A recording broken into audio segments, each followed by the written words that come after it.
Okay, here we have an ADA compliant sink installation. Notice there's only 13 inches between the top of the counter and the bottom of the cabinet. This is by ADA code in order to assure that you can reach into these upper cabinets from a wheelchair. The concern is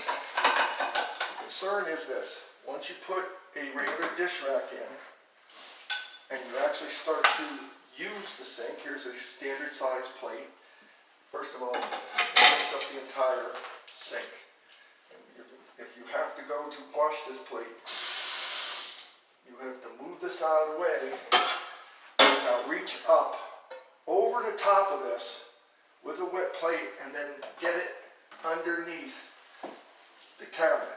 By the time you put 2 and 3 plates or maybe a pot in here, you are pretty much maxed out on what you can do. So I think this whole installation limits the ability of somebody in a wheelchair to actually use this properly.